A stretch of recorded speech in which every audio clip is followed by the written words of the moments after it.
Fala pessoal, tudo bem? O tema do nosso vídeo, eu havia pensado em incluí-lo apenas naqueles vídeos de perguntas mais curtas, mas eu acho que de repente vale a pena nós fazermos um vídeo um pouco mais amplo a respeito desse tema. Romário ganhou a Copa de 94 sozinho. Isso é repetido de tempos em tempos.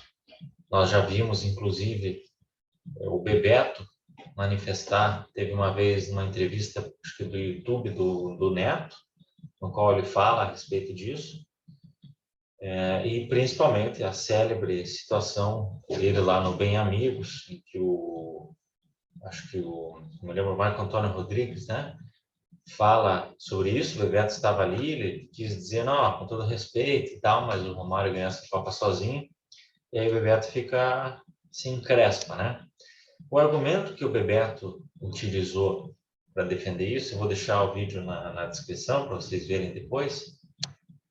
O argumento que o Bebeto utilizou, na verdade, não foi muito aprofundado no sentido de desmontar a campanha do Brasil a partir do prisma de que o Romário teria ganhado sozinho e provar que não. Mas ele utilizou o argumento que é sempre justo e é um fato, né? Primeiro, que o futebol é um esporte coletivo, portanto, basquete, futebol, vôlei, etc., ninguém ganha sozinho.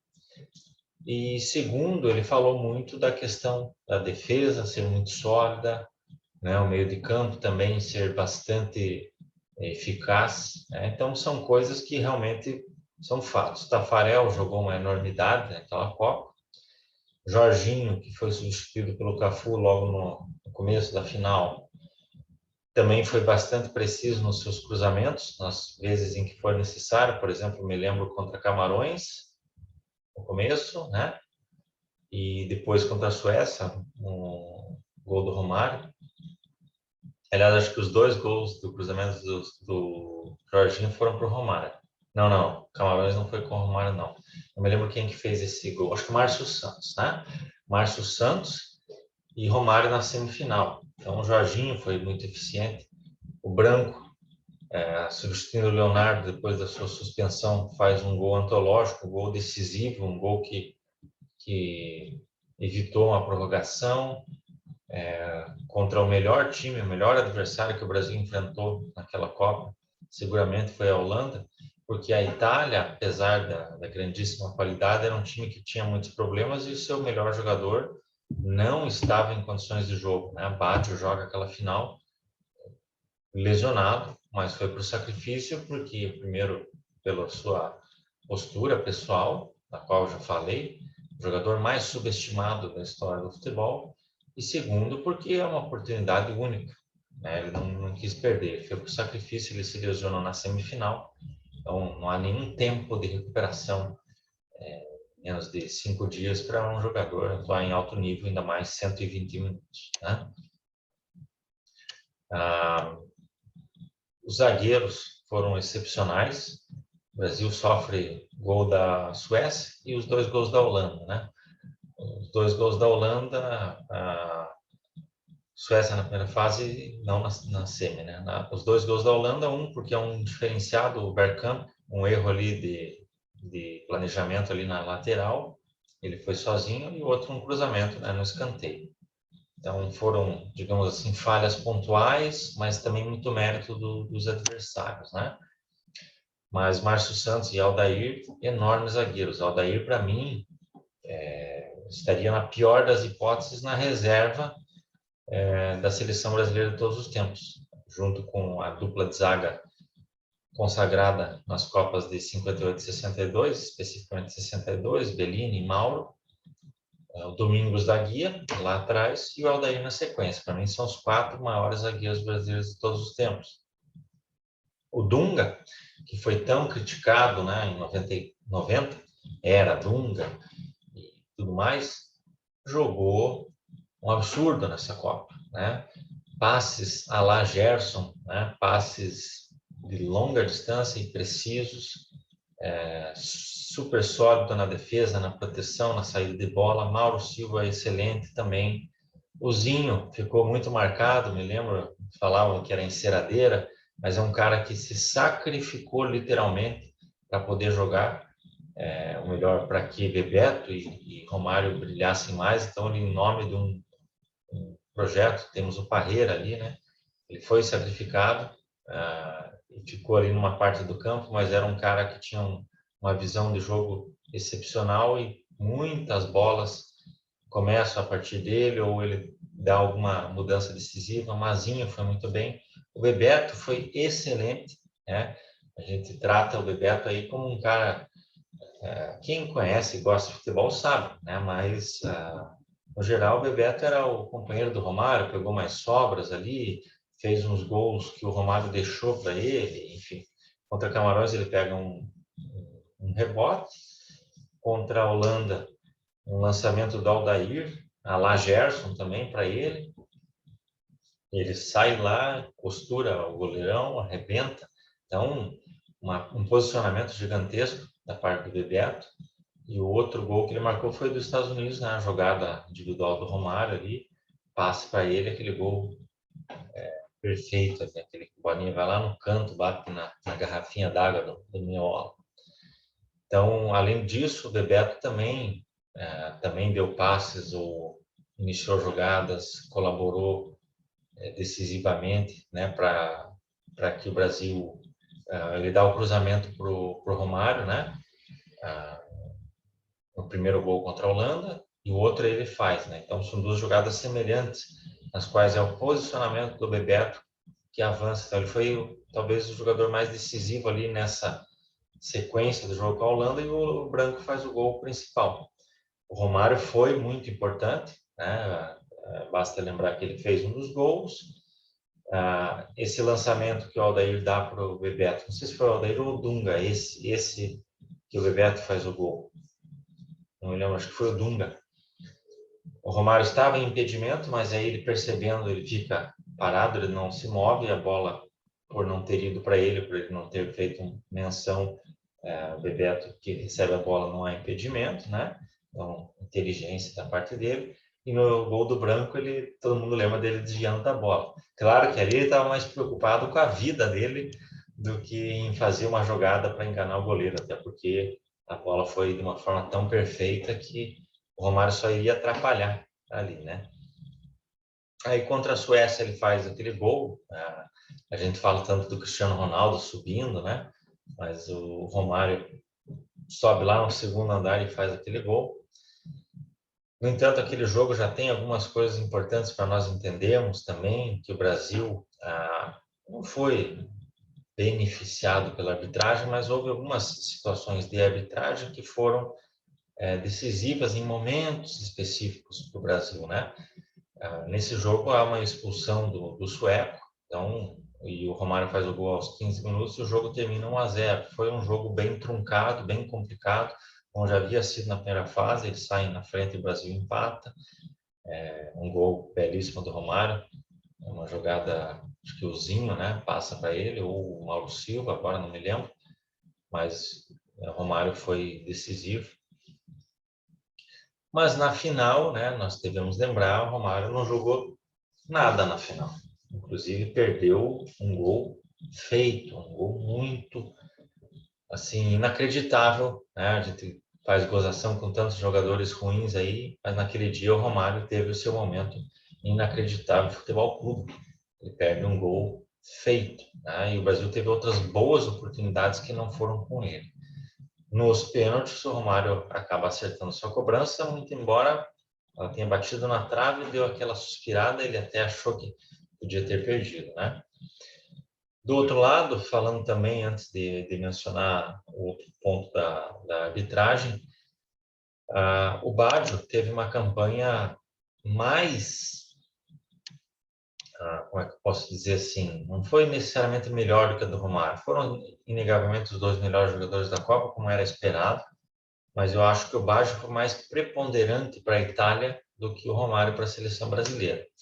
No sentido de que eu creio que sem o Baggio a Itália teria caído muito cedo, né? Já o Brasil, o Romário foi aquele finalizador, aquele que concluiu, mas eu acredito que o time era mais bem montado, tinha peças decisivas, tinha um backup muito importante no Bebeto, além de uma defesa muito sólida. A Itália, que sempre foi referência na defesa, e também isso ajudou ela a ir para frente, teve mais problemas, bem mais problemas do que o Brasil nesse sentido. Contra a Espanha, contra a Nigéria, somente ele contra a Bulgária, que eu acho que foi mais tranquilo, mas perderam, né, um jogo de estreia para a Irlanda. Foi bem mais complicado, assim, de uma forma geral. A campanha da Itália foi uma campanha ruim, uma campanha claudicante. Então, nesse sentido, eu entendo que o Baggio foi mais preponderante para que a Itália chegasse à final do que o Brasil com o Romário. Não estou dizendo em absoluto que o Romário não tenha sido o melhor jogador da seleção brasileira e provavelmente sim, como de fato ganhou o prêmio, foi o melhor jogador do Mundial. Mas nós temos que separar e entender a diferença entre você ser o melhor jogador numa competição, o melhor jogador de uma equipe, e você ganhar sozinho. Quando a gente pensa assim, historicamente, a gente fala sempre de dois jogadores que ganharam sozinhos as Copas do Mundo, Garrincha em 62 e o Maradona em 86. Antes o parênteses, da questão da arbitragem.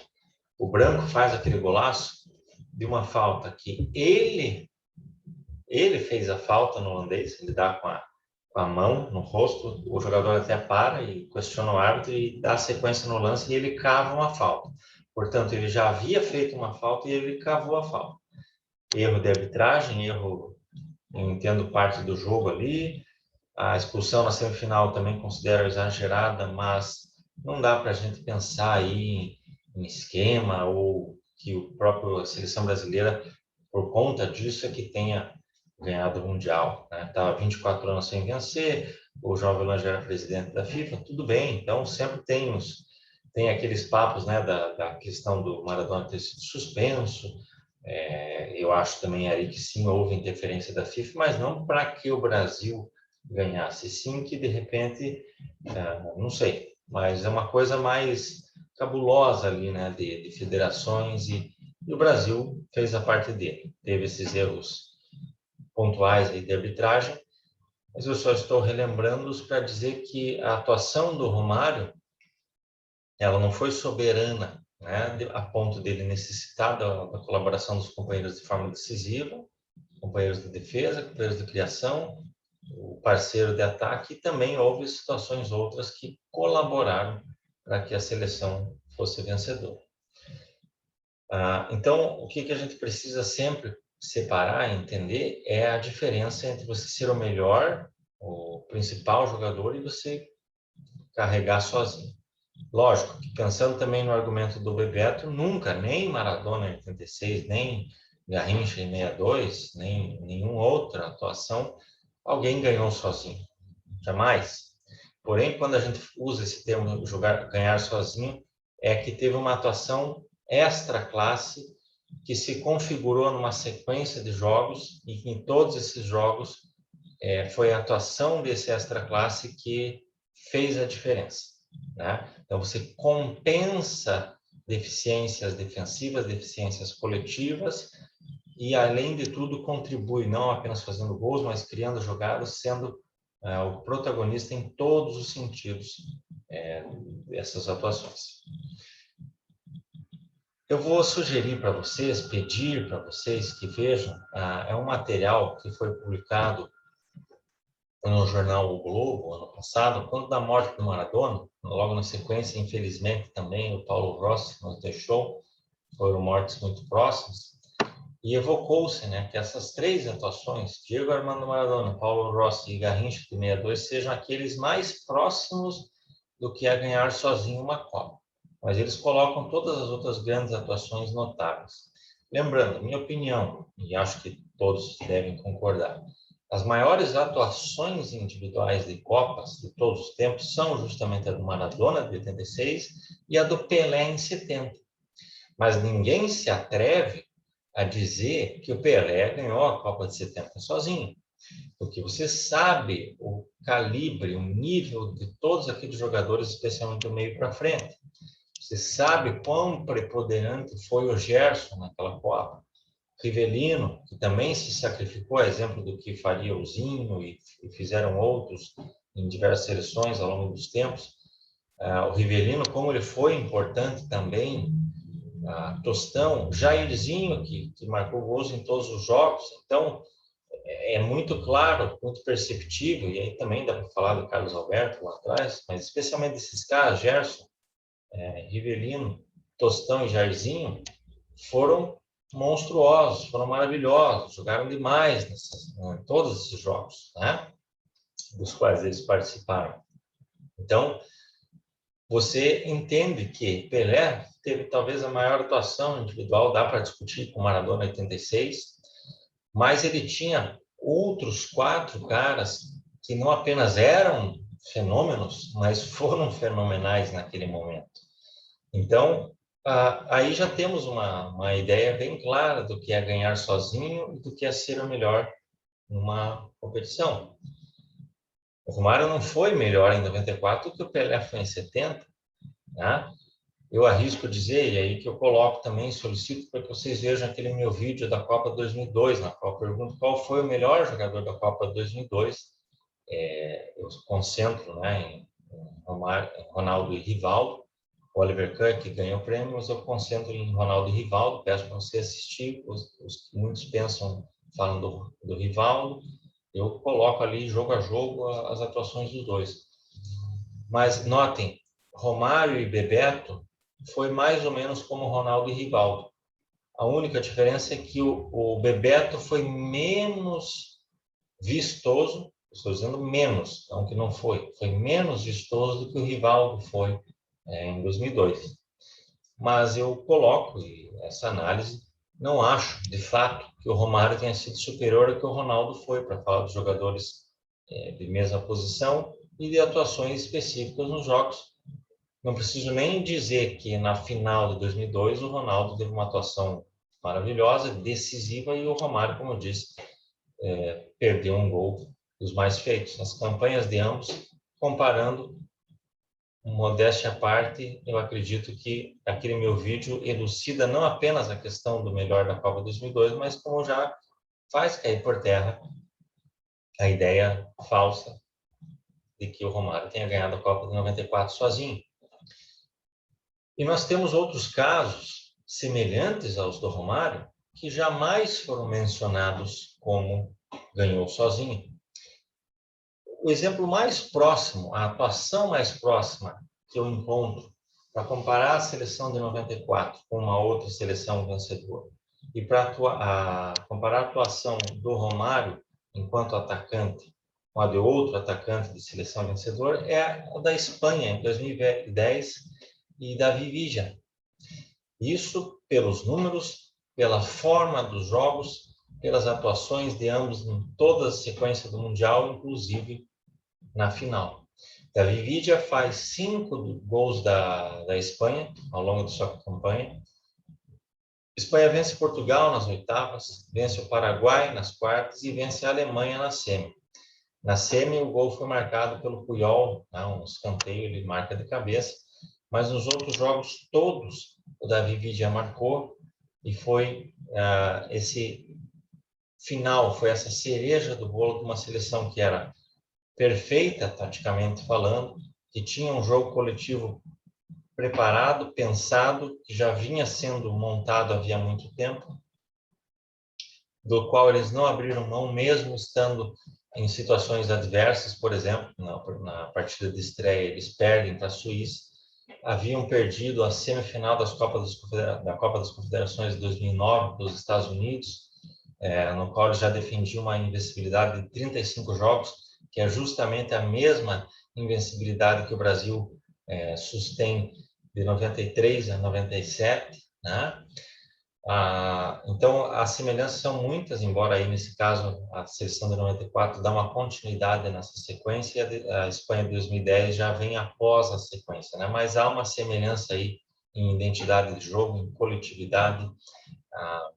E o Davi Villa, ele fez aqui, esse gráfico, né? O gráfico dessa matéria que eu mencionei, participação em jogadas de gol da seleção. O Davi Villa, de todos esses campeões, o que teve a maior participação. 75% dos gols da Espanha naquela Copa tiveram a participação da Villa, ora fazendo gol, ora dando passe, criando de alguma maneira.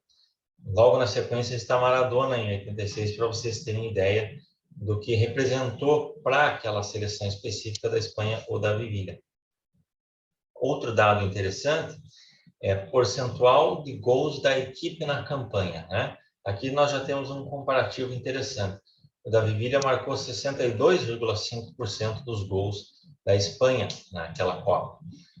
Como disse, apenas o gol do Puyol e o do Iniesta, né? A prorrogação da final, que não foram marcados por ele. Ao passo que o Romário teve 45,4%, abaixo do Paulo Rossi em 82 e do Ronaldo de 2002, que eu acabei de mencionar. Outro dado que os coloca em igualdade é média de gols por jogo, David Villa e Romário, ambos com 0,7 gol por jogo, 5 gols em 7 partidas. Número de jogos nos quais marcaram gols.